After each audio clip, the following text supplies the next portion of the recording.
அல்ஹம்துலில்லாஹி ரப்பில் ஆலமீன் வஸ்ஸலாத்து வஸ்ஸலாமு அலா ரசூலிஹில் கரீம் அம்மா பஅத். கணித்திற்குரியவர்களே,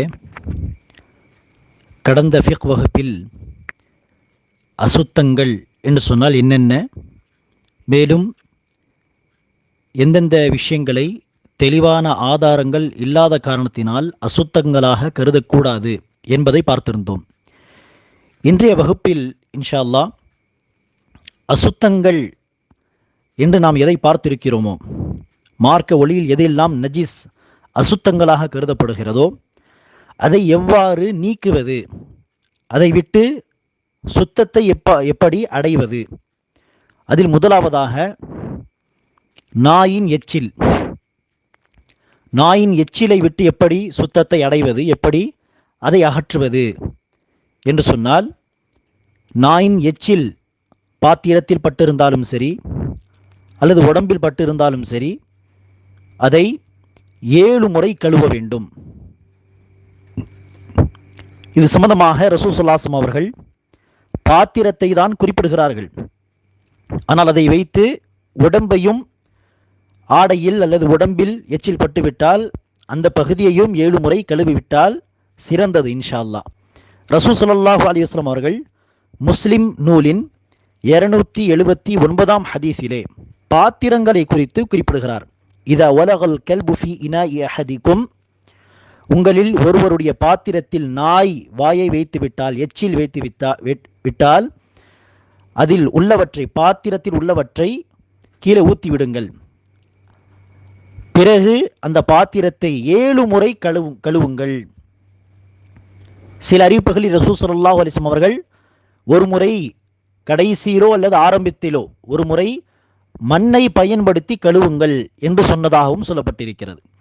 முஸ்லிம் ஷரீஃபுடைய இன்னொரு அறிவிப்பில் 7 முறை கழுவுங்கள், 8வது முறை மண்ணை பயன்படுத்துங்கள், இப்படியும் சொல்லப்பட்டிருக்கிறது. எனவே நாயின் எச்சில் என்பது அதை அடர்த்தியான ஒரு அசுத்தம் என்று சொல்லலாம். அடர்த்தியான அசுத்தம் என்கிற அடிப்படையில் ஒரு குறிப்பிட்ட கணக்கை பின்பற்றுவது அவசியம். 7 முறை 8 முறை என்கிற அந்த கணக்கை பின்பற்றுவது கட்டாயம். இரண்டாவது, ஆண் குழந்தையின் சிறுநீர். எத்தகைய ஆண் குழந்தை என்று சொன்னால், பிறந்த ஆண் குழந்தை அது விரும்பி பாலை விட்டு மற்ற உணவுகளை விரும்பி சாப்பிடும் அந்த காலம் வரை. உதாரணத்திற்கு ஒரு 2 வயதை அடையும் பொழுது அல்லது 1.25 அல்லது 2.25 என்கிற அந்த வயதில் அந்த குழந்தையே விரும்பி என்ன செய்கிறது, பாலை விட்டு மற்ற விஷயங்களை, மற்ற உணவு வகைகளை கேட்டு விரும்பி சாப்பிடுகிறது. விரும்பி அதுவே கேட்டு சாப்பிடக்கூடிய அந்த காலம் வரை அத்தகைய குழந்தையின், ஆண் குழந்தையின், பெண் குழந்தை அல்ல, ஆண் குழந்தையின் சட்டம் என்ன என்று சொன்னால், அந்த ஆண் குழந்தையின் சிறுநீர் என்பது அசுத்தமானது தான், சுத்தமானது கிடையாது, அசுத்தமானது தான். ஆனால் அந்த அசுத்தத்தை நீக்குகின்ற வழிமுறையை அல்லாஹ் சுப்ஹானஹு வ தஆலா லேசாக்கி தந்திருக்கிறான். என்ன வழிமுறை? அந்த ஆண் குழந்தையின் பாலை தவிர மற்ற உணவுகளை விரும்பி சாப்பிடக்கூடிய அந்த காலம் வரை அந்த ஆண் குழந்தையின் சிறுநீர் பட்டுவிட்டால் அதை எப்படி அகற்ற வேண்டும், எப்படி சுத்தத்தை அடைய வேண்டும்? சிறுநீர் பட்டிருக்கக்கூடிய பகுதி, அது உடம்பாக இருக்கட்டும் அல்லது துணியாக இருக்கட்டும், அந்த பகுதியில் தண்ணீரை எடுத்து, கையால் தண்ணீரை எடுத்து அங்கு தெளித்து விட்டால் போதுமானது. தண்ணீர் தெளிச்சிட்டா அது போதுமானது. அதை கழுவ வேண்டும் என்கிற அவசியம், கட்டாயம் கிடையாது. தண்ணீரை, கையால் தண்ணீரை எடுத்து உடம்பின் அந்த பகுதியிலோ அல்லது ஆடையில் எங்கெல்லாம் சிறுநீர் பட்டிருக்கிறதோ அந்த இடத்தில் தண்ணீரை தெளித்து விட்டால் போதுமானது.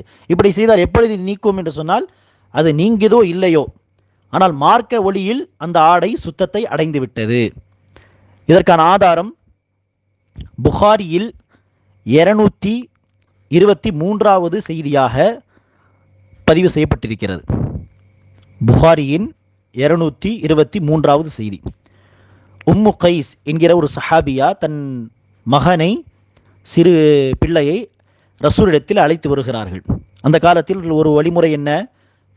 குழந்தை பிறந்தால் ரசூலிடத்தில் அழைத்து வருவார்கள். ரசூல் அவர்கள் தஹ்னீக் செய்வார்கள். தஹ்னீக் என்று சொன்னால், ரசூல் ஸல்லல்லாஹு அலைஹி வஸல்லம் அவர்கள் பேரித்தம்பழத்தை எடுத்து அதில் தேனை தடவி, தேனை தொட்டு பிறகு குழந்தைக்கு தருவது, குழந்தையுடைய நாக்கில் அதை வைப்பது, சுவைக்கச் செய்வது, இதை தஹ்னீக் என்று சொல்வார்கள். எனவே அதற்காக அழைத்து வந்தபோது ரசூல் அவர்கள் அந்த குழந்தையை கையில் வாங்கினார்கள். உடனே அந்த குழந்தை சிறுநீர் கழித்து விட்டது. அப்போது ரசூல் சுல்லாசமுடைய ஆடையை கழுவ வேண்டுமே என்று தண்ணீர் எடுக்க ஓடி போகும் பொழுது ரசூல் அவர்கள் சொன்னார்கள், தண்ணீரை கொண்டு வாருங்கள், கழுவ அவசியம் இல்லை என்று சொல்லி கையிலே தண்ணீரை சிறிதளவு தண்ணீரை எடுத்து ரசூல் அவர்கள் தெளித்து இதுவே போதுமானது என்று சொன்னார்கள். இன்னொரு ஹதீஸிலே அந்த அறிவிப்பை அலி ரலியல்லாஹு அன்ஹு அவர்கள் அறிவிக்கிறார். அபூதாவூதின் 364 ஹதீஸ், 364 ஹதீஸ். அதில் அலி ரலியல்லாஹு அன்ஹு அவர்கள் அறிவிக்கிறார்கள், நபிகள் நாயகம் ஸல்லல்லாஹு அலைஹி வஸல்லம் அவர்கள் கூறினார், பவுலுல் குலாமி யும்தஹு வ பவுலுல் ஜாரியத்தி யுஹ்ஸலு. ஆண் குழந்தையின் சிறுநீராக இருந்தால் தண்ணீர் தெளித்தால் போதுமானது, பெண் குழந்தையின் சிறுநீராக இருந்தால் மற்றவர்களுடைய சிறுநீர் மாதிரி அதை கழுவ வேண்டும் என்று ரசூல் அவர்கள் சொன்னதாக. ஆனால் அதனுடைய அளவு என்ன, வரம்பு என்ன? அந்த குழந்தை விரும்பி மற்ற உணவை கேட்டு சாப்பிடும் வயது வரை. அது 2 வயதாக இருக்கலாம், 2.25 வயதாக இருக்கலாம். மூன்றாவதாக மதி என்கிற இச்சை நீர். மதி என்கிற இச்சை நீர். மதி என்கிற இச்சை நீரை குறித்து நாம் என்ன சொல்லியிருந்தோம்? இச்சை ஏற்படும் பொழுது அது வெளிப்படும், அது நம்மையே அறியாமல் வெளிப்படும். ஆனால் அது வெளிப்பட்ட பிறகு இச்சை நிறைவேறாது, முடிவடையாது, மாறாக இச்சை அப்படியே இருக்கும். ஆனால் அது இச்சை ஏற்படும் பொழுது வெளியேறும். அந்த இச்சை நீரை தான் மதி என்று அரபு மக்கள் சொல்வார்கள். இதனுடைய சட்டம் என்ன? அலி ரலியல்லாஹு அன்ஹு அவர்கள் கூறுகிறார், அலி ரலியல்லாஹு அன்ஹு அவர்கள் நபிகள் நாயகம் ஸல்லல்லாஹு அலைஹி வஸல்லம் அவர்களுக்கு கசின் பிரதர், ரசூல் ஸல்லல்லாஹு அலைஹி வஸல்லம் அவர்களுக்கு சகோதரராகவும் இருந்தார். வயதில் ரசூல் ஸல்லல்லாஹு அலைஹி வஸல்லம் அவர்கள் ரொம்ப மூத்தமானவர் என்கிற அடிப்படையில் ரசூல் ஸல்லல்லாஹு அலைஹி வஸல்லம் அவர்கள் அலியை தன் பிள்ளையாக வளர்த்தும் இருந்தார்கள். ரசூல் ஸல்லல்லாஹு அலைஹி வஸல்லம் அவர்கள் அலி அவர்களுக்கு தந்தை மாதிரி. அதுபோக மூன்றாவது உறவு என்ன? அலி ரலியல்லாஹு அன்ஹு அவர்கள் ரசூலுடைய மகளாகிய ஃபாத்திமா அவர்களை மணமுடித்தவர்கள்.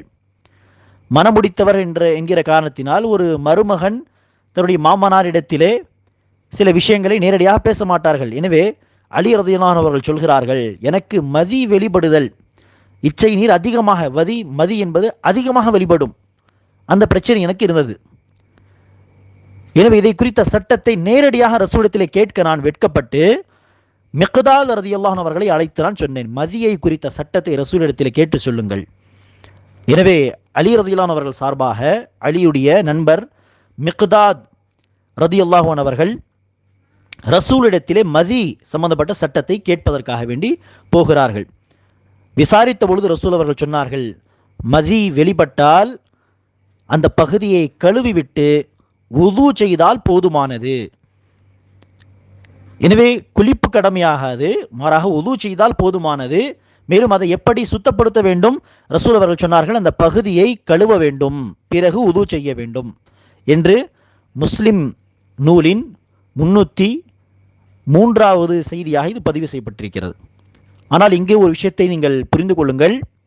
உடம்பில் எந்த பகுதியில் மதி, அந்த இச்சை நீர் ஒட்டி இருக்கிறதோ, அது மர்ம உறுப்பாக இருக்கட்டும் அல்லது அதை சுற்றி இருக்கக்கூடிய பகுதி எங்கு ஒட்டியிருந்தாலும் அந்த பகுதியை கழுவ வேண்டும். தண்ணீரை பயன்படுத்தி கழுவுவது அவசியம்.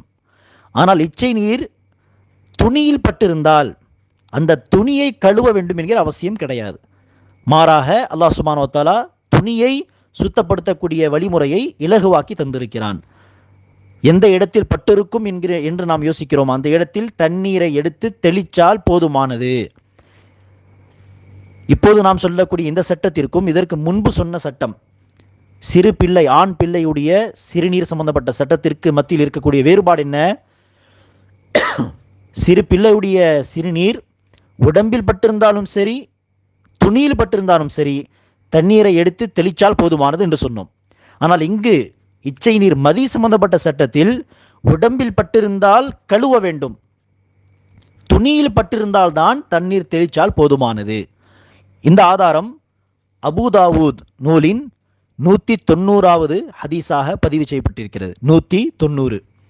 ரசூல் ஸல்லல்லாஹு அலைஹி வஸல்லம் சொன்னார்கள், யக்ஃபீக அன் தஅஹுத கஃபன் மின் மா, ஒரு கையிலே தண்ணீரை எடுத்து துணியில் எந்த இடத்தில் பட்டிருக்கிறதோ அங்கு தண்ணீரை தெளித்து உடம்பில் பட்டிருந்தால் கழுவினால் போதுமானது என்று ரசூல் அவர்கள் சொன்னார்கள்.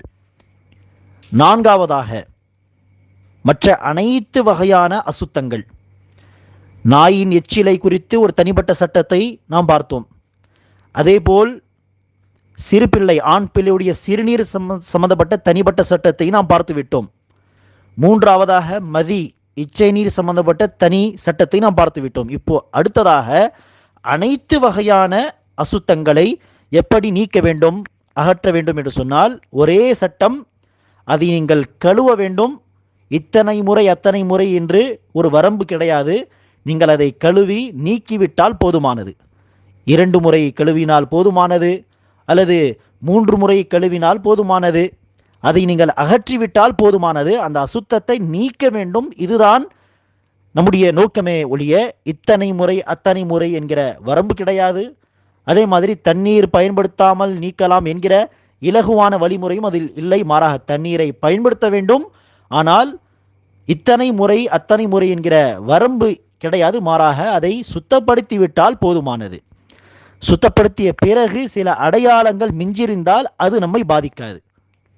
உதாரணத்திற்கு அது குறிப்பாக சொல்வதாக இருந்தால், துணியில் அந்த அசுத்தம் ஒட்டியிருந்து பிறகு நாம் அதை கழுவி அதன் அடையாளங்கள் அப்படியே மிஞ்சிருந்தால், காணப்பட்டால் அது நம்மை பாதிக்காது. உடம்பில் ஒட்டியிருந்தால் அது பொதுவாக அதை நாம் கழுவும் பொழுது அது முழுமையாக நீங்கிவிடும். புகாரியில் 307ஆம் ஹதீஸாக ரசூல் ஸல்லல்லாஹு அலைஹி வஸல்லம் அவர்கள் மாதவிடாய் இரத்தத்தை குறித்த சட்டத்தை சொல்லும் பொழுது, துணியை, மாதவிடாய் இரத்தம் ஒட்டியிருக்கக்கூடிய அந்த துணியை கழுவ வேண்டும். கழுவி முடித்த பிறகு அந்த இரத்தத்தின் அடையாளங்கள் தென்பட்டால் அது உன்னை பாதிக்காது என்று ரசூல் ஸல்லல்லாஹு அலைஹி வஸல்லம் அவர்கள் சொன்னதாக அந்த செய்தி வந்திருக்கிறது. எனவே அந்த அசுத்தத்தை அகற்ற வேண்டும், நீக்க வேண்டும். இதுதான் நம்முடைய நோக்கம். இது அனைத்து வகையான அசுத்தங்களுக்கு ஒரே சட்டம். ஐந்தாவதாக விலங்குகளுடைய தோல் சம்பந்தப்பட்ட சட்டம். விலங்குகளுடைய தோல் அது அசுத்தமானது. அதை எப்படி சுத்தப்படுத்த வேண்டும் என்று சொன்னால் பதமிடுதல் என்று சொல்வார்கள். இங்கிலீஷிலே டேனிங் செய்வது, பதமிடுதல். அதற்கு அந்த காலகட்டத்தில் ஒரு தனிப்பட்ட வழிமுறையாக இருக்கலாம். இன்றைய காலகட்டத்தில் கெமிக்கலை பயன்படுத்தி, எப்படியா இருந்தாலும் பதமிடுதல் என்பது அதற்கான சுத்தப்படுத்தக்கூடிய வழிமுறை. விலங்கின் தோலை எப்படி சுத்தப்படுத்த வேண்டும் என்று சொன்னால் பதமிடுதல். இப்னு மாஜா நூலின் 2907ஆம் ஹதீஸ், இதில் ரசூல் அவர்கள் சொல்கிறார்கள், ஐயுமா இஹாபின் துபிகா ஃபகது தஹுரா. எந்த தோலாக இருந்தாலும் சரி, அதை பதமிட்டால் அது சுத்தத்தை அடைந்துவிடும். டேனிங் செய்வது. ஆறாவதாக, கணித்திற்குரியவர்களே, தரையில் ஏதாவது அசுத்தம் விழுந்திருந்தால் தரையை எப்படி சுத்தப்படுத்துவது? அசுத்தம் இருக்கும் அந்த இடத்தில் பெரிய ஒரு குடத்தில் தண்ணீரை அந்த இடத்தில் ஊற்றிவிட்டு அந்த அசுத்தம் நீங்கிவிட்டது. அதற்கு பிறகு ஒரு குடம் தண்ணீரை இங்கே ஊற்றிவிட்டால் அது இன்ஷா அல்லாஹ் போதுமானது. இந்த இடத்திலும் அந்த அசுத்தத்தை நீக்க வேண்டும். இதுதான் நம்முடைய நோக்கம். நீக்கிவிட்டு அந்த இடத்தில் ஒரு குடம் தண்ணீரை ஊற்றிவிட்டால் அது போதுமானது. எனவேதான் பள்ளிவாசலின் ஓரத்தில் ஒரு கிராமவாசி வந்து சிறுநீர் கழித்தார்கள். அப்போது சஹாபா பெருமக்கள் அவரை தடுப்பதற்காக ஓடும் பொழுது ரசூல் அவர்கள் தடுத்தார்கள் சஹாபா பெருமக்களை. அவரை தடுக்க வேண்டாம், விட்டு விடுங்கள், அவர் தன்னுடைய தேவையை முழுமையாக பூர்த்தி செய்து கொள்ளட்டும், சிறுநீர் கழித்து விடட்டும். ஏன் அந்த நேரத்தில் அவரை தடுத்தால், அவர்கள் பயத்தில் திரும்பினால் அவருடைய மர்ம உறுப்பு வெளிப்பட வாய்ப்புண்டு. அதற்காக ரசூல் அவர்கள் வேண்டாம் என்று சொல்லியிருக்கலாம். அல்லது ஓரிடத்தில் ஒரு ஓரமாக நின்று சிறுநீர் கழிக்கக்கூடியவரை பயமுடுத்தி விரட்டினால், அவர் இங்கங்கு ஓடினால் மற்ற இடங்களிலும் அந்த சிறுநீர் பட வாய்ப்புண்டு. எனவே ரசூல் அவர்கள் அந்த சஹாபியை தடுத்திருக்கலாம், சஹாபா பெருமக்களை. அல்லது சிறுநீர் கழிக்கக்கூடிய நேரத்தில் அவர்களை தடுத்து அவர் நிப்பாட்டி கொண்டால் ஏதாவது ஒரு வியாதி வர வாய்ப்புண்டு, பாதிப்பு ஏற்பட வாய்ப்புண்டு. ஏதோ ஒரு காரணத்திற்காக ரசூல் அவர்கள் சஹாபா பெருமக்களை தடுத்தார்கள். வேண்டாம், சிறுநீர் கழிக்க விடுங்கள். சிறுநீர் கழித்து முடித்த பிறகு ரசூல் ஸல்லல்லாஹு அலைஹி வஸல்லம் அவர்கள் அந்த சஹாபி அழைத்து சொன்னார்கள், இது அல்லாஹ்வுடைய வீடு, பள்ளிவாசல், இங்கு தொழ வேண்டும், இங்கு குர்ஆன் படிக்க வேண்டும், துஆ செய்ய வேண்டும், இந்த இடத்தை சுத்தமாக வைத்துக் கொள்ள வேண்டுமே தவிர இப்படி அசுத்தப்படுத்தக்கூடாது என்று சொல்லிவிட்டு மற்ற சஹாபா பெருமக்களை பார்த்து சொன்னார்கள், ஒரு குடம் தண்ணீர் கொண்டு வந்து அங்கு ஊற்றி விடுங்கள். எனவே ஊற்றிவிட்டால் அது சுத்தமாகிவிடும். எனவே அந்த அசுத்தத்தை நீக்கிவிட்டு அந்த இடத்தில் ஒரு குடம் தண்ணீர் ஊற்றிவிட்டால் அதுவே போதுமானது, தரையை சுத்தப்படுத்துவதற்காக. ஏழாவதாக கண்ணாடி அல்லது கண்ணாடி மாதிரியான விஷயங்கள். உதாரணத்திற்கு இன்றைய காலகட்டத்தில் சொல்வதாக இருந்தால் வண்டியில் பயன்படுத்தக்கூடிய அந்த பொருள், கார், பைக், இந்த மாதிரியான அனைத்துக்கும் சட்டம் என்ன? அந்த இடத்தில் அசுத்தம் ஏதாவது ஒட்டியிருந்தால் அதை துடைத்து விட்டாலே போதுமானது. தண்ணீர் கூட பயன்படுத்த தேவையில்லை. அதை பேப்பராலோ அல்லது துணியாலோ துடைத்து விட்டால் அதுவே போதுமானது. ரசூல் ஸல்லல்லாஹு அலைஹி வஸல்லம் அவர்கள் கண்ணாடியை குறித்து இந்த ஹதீஸை சொல்லியிருக்கிறார், அசுத்தத்தை துடைத்து விட்டால் போதுமானது என்று. இன்றைய காலகட்டத்தில் கார் மீதோ அல்லது வண்டி மீதோ ஏதாவது அசுத்தம் ஒட்டி இருந்தால் அந்த இடத்தை துடைத்து விட்டு பிறகு நாம் அந்த இடத்தில் கையை வைத்தாலும் சரி, உட்கார்ந்தாலும் சரி, அது நம்மை பாதிக்காது. எட்டாவதாக பெண்கள் குறிப்பிட்ட ஒரு சட்டம். பெண்கள் அணிந்திருக்கக்கூடிய ஆடை சற்று நீளமாக இருந்தால், எந்த அளவிற்கு நடந்து போகும் பொழுது அந்த நீளமாக இருக்கக்கூடிய அந்த பகுதி தரையோடு ஒட்டிக்கொண்டே போகிறது, உரசிக்கொண்டே போகிறார்கள். எனவே அந்த பகுதியில் ஏதாவது அசுத்தம் ஒட்டிவிட்டால், நீளமாக இருக்கக்கூடிய அந்த ஆடையில் ஏதாவது அசுத்தம் ஒட்டிவிட்டால் அவர்கள் உரசிக்கொண்டே போகும் பொழுது அதை எப்படி சுத்தப்படுத்துவது? உம்மு சலமா ரலியல்லாஹு அன்ஹா அவர்கள் ரசூலிடத்திலே கேட்கிறார்கள். இப்னு மாஜா மற்றும் அபூதாவூதிலும் இந்த செய்தி இருக்கிறது. இப்படிப்பட்ட விஷயங்களுக்கான செய்தி, இந்த நீண்ட ஆடை சம்பந்தப்பட்ட செய்தியானது இப்னு மாஜாவில் இருக்கிறது. உம்மு சலமா ரலியல்லாஹு அன்ஹா அவர்கள் ரசூலிடத்திலே கேட்கிறார்கள், யா ரசூலல்லாஹ், பெண்களாகிய நாங்கள் சில சமயம் நீண்ட ஆடையை பயன்படுத்துவோம். எனவே அந்த நீண்ட ஆடையை நாம் உரசிக்கொண்டே போகும் பொழுது அதில் ஏதாவது அசுத்தம் பட்டு விட்டால் என்ன செய்வது? ரசூல் அவர்கள் சொன்னார்கள், அசுத்தம் பட்ட பிறகு மறுபடியும் நீங்கள் தரையில் உரசிக்கொண்டே போவீர்களே, தன்னுடைய அந்த ஆடையை இழுத்துக்கொண்டே, அந்த சுத்தமான பகுதி அதை சுத்தப்படுத்தி விடும் என்று சொன்னார்கள். எனவே அதுக்கு என்ன போய் கழுவ வேண்டிய அவசியம் கிடையாது. மாறாக அசுத்தம் ஒட்டிய பிறகு சுத்தமான தரையிலே அதை நாம் இழுத்து கொண்டே போகும் பொழுது அந்த சுத்தமான மண் பகுதி அதை சுத்தப்படுத்தி விடும் என்று ரசூல் அவர்கள் சொன்னார்கள். இதே மாதிரிதான் நம்முடைய செப்பல், செருப்பு, இதில் ஏதாவது அசுத்தம் பட்டு விட்டாலும் அதற்கான சட்டமும் இதுதான். அசுத்தம் பட்ட பிறகு சுத்தமான தரையிலே பகுதியிலே நாம் தொடர்ந்து நடந்து போகும் பொழுது அந்த சுத்தமான பகுதி அந்த செருப்பை சுத்தப்படுத்திவிடும். இந்த செய்தியை தான் அபூதாவூதிலே ரசூல் அவர்கள் சொன்னதாக அந்த செய்தி பதிவு செய்யப்பட்டிருக்கிறது. 371 அல்லது 650 இந்த ஹதீஸிலே அந்த செருப்பு சம்பந்தப்பட்ட சட்டத்தை ரசூல் அவர்கள் சொன்னதாக பதிவு செய்து இருக்கிறார்கள். எனவே ஆடை நீளமான ஆடையாக இருக்கட்டும், இது சம்பந்தமாக ஒரு மேலதிகமான ஒரு தகவல். பெண்கள் அந்த நீளமான ஆடையை பயன்படுத்துவதாக இருந்தால் ரசூல் அவர்கள் அனுமதித்த வரம்பு என்னவென்று சொன்னால், 1 முழம், கால்களை தாண்டி 1 முழம் நீளமான ஆடையை பெண்கள் பயன்படுத்தலாமே தவிர அதைவிட அதிகமான ஆடையை, நீண்ட ஆடையை பெண்கள் கூட என்ன செய்யக்கூடாது, பயன்படுத்தக்கூடாது. குறிப்பாக ஒரு குறிப்பிட்ட மதத்தினர்களை நீங்கள் பார்த்திருக்கலாம். குறிப்பாக திருமணத்தின் பொழுது அந்த பெண்கள் என்ன செய்வார்கள், ரொம்ப நீளமான ஆடையை பயன்படுத்துவார்கள். இதையெல்லாம் தக்கப்புர் என்கிற அகம்பாவம், பெருமையில் நம்மை அழைத்து சென்று விட்டுவிடும் பெண்களை. எனவே ரசூல் அவர்கள் அனுமதித்த வரம்பு என்ன? 1 முழம் நீண்ட ஆடைகளை பெண்கள் பயன்படுத்தலாம். எனவே அத்தகைய ஆடைகளை குறித்த, அதே மாதிரி செப்பல், செருப்புகள் சம்பந்தப்பட்ட சட்டம் என்ன? அதில் அசுத்தம் ஒட்டிவிட்டால் சுத்தமான பகுதியில் அப்படியே அதை உரசிக்கொண்டே, இழுத்து கொண்டே போகும் பொழுது அப்படியே நடந்து போகும் பொழுது அந்த சுத்தமான பகுதி அதை சுத்தப்படுத்தி விடும் என்று ரசூல் அவர்கள் சொன்னார்கள். இறுதியாக 9வதாக, ஏதாவது சாப்பிடக்கூடிய பொருட்கள் அதில் அசுத்தம் விழுந்து விட்டால், அது குடிபானமாக இருந்தால், இதற்கு முன்பு தண்ணீர் சம்பந்தப்பட்ட சட்டத்தை நாம் பார்த்திருக்கிறோம். தண்ணீரில் அசுத்தம் விழுந்தால், நிறமோ சுவையோ வாடையோ மாறினால் அது அசுத்தமான தண்ணியாக மாறிவிடும் என்று. அந்த நேரத்தில் நாம் சொல்லியிருந்தோம், குறைவான தண்ணீராக இருந்தால் அசுத்தம் விழுந்து உடனே அந்த தண்ணீர் பாதிக்க வாய்ப்பிருக்கிறது, மாசுபட வாய்ப்பிருக்கிறது.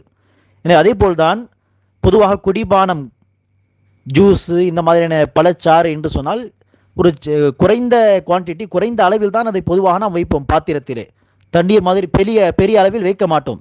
எனவே குறைந்த அளவில் அது இருக்கிறது என்று சொன்னால் என்ன அர்த்தம்? அதில் அசுத்தம் விழுந்தால் உடனே அந்த இது மாசுபடும், பாதிக்கப்படும். அது உடனே அசுத்தமான குடிபானமாக மாறிவிடும். எனவே குடிபானமாக இருந்தால் அதை முற்றிலும் தவிர்ப்பதே சிறந்தது, அசுத்தம் விழுந்து விட்டால். இப்போது நான் சொல்லக்கூடிய சட்டம் எதை குறித்து என்று சொன்னால், சாலிடான உணவுப் பொருட்கள். உதாரணத்திற்கு மாவு, அரிசி, இந்த மாதிரியான ஒரு இடத்தில் ஏதாவது அசுத்தம் விழுந்திருக்கிறது என்று சொன்னால் என்ன செய்வது? ரசூல் ஸல்லல்லாஹு அவர்கள் குறிப்பாக எதை குறித்து இந்த சட்டத்தை சொல்லியிருக்கிறார் என்று சொன்னால், வெண்ணெயை குறித்து. வெண்ணெயில் இறந்து போன எலி விழுந்து கடந்திருந்தால் என்ன செய்வது என்று ரசூலிடத்திலே விசாரிக்கப்பட்ட போது ரசூல் அவர்கள் சொன்ன செய்தி, அல் கூஹா வமா ஹவுலஹா வகுலு. புகாரியின் 5538வது ஹதீஸாக இது பதிவு செய்யப்பட்டிருக்கிறது. வெண்ணெயில் இறந்து போன எலி என்பது அசுத்தமானது, இறந்தது, மையத். ரசூல் அவர்கள் சொன்னார்கள், இப்படி எலியை வெண்ணெயில் இறந்து கிடப்பதாக நீங்கள் கண்டால் எலியை தூக்கி எறிந்துவிட்டு, எந்த இடத்தில் எலி விழுந்திருந்ததோ அதை சுற்றி ஒரு பகுதியை, அதை சுற்றி இருக்கக்கூடிய ஒரு வெண்ணெயின் ஒரு பகுதியையும் எடுத்து தூக்கி எறிந்துவிட்டு கீழே இருக்கக்கூடிய பகுதியை நீங்கள் பயன்படுத்தலாம் என்று அவர்கள் சொன்னார்கள். இது எப்படிப்பட்ட உணவு சம்பந்தப்பட்ட சட்டம்? சாலிடான உணவு.